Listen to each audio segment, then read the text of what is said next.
Every so often, I, as a straight man, am encryptomongled by how little straight men seem to like women.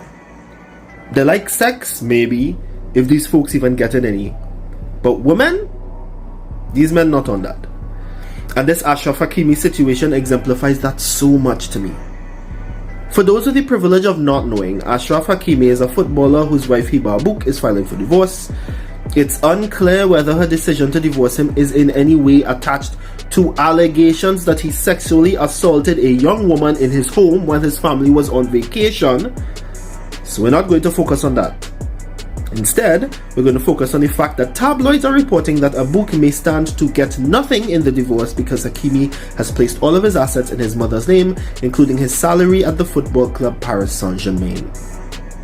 Let's ignore the fact that this scheme to complicate the division of assets is so transparent that even tabloids still refer to the assets in Hakimi's mother's name as his assets. Let's ignore the fact that no reputable news agencies have reported on the divorce being concluded as of yet, as far as I can tell.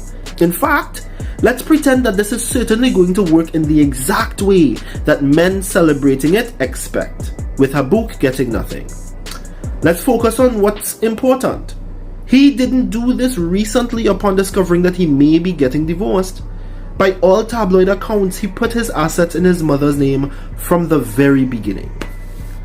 Let's think about what that means. And to do that, let's pretend they aren't getting divorced. Let's say they stayed together with 2 kids, but by some unfortunate incident on the football field, Hakimi passed away. It would mean that his wife and his 2 young children would get nothing.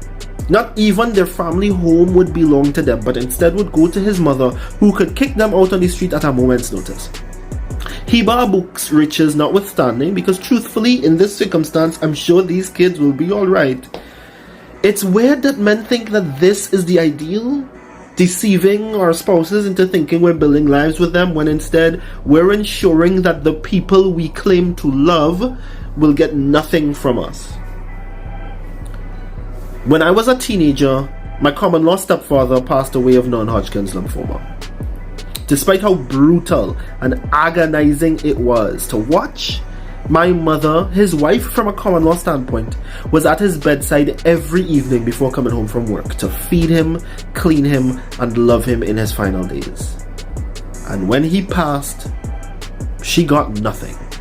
Not because he was some vindictive hoarder, but simply because he neglected to change the beneficiary of his insurance to his wife instead of his mother before he passed.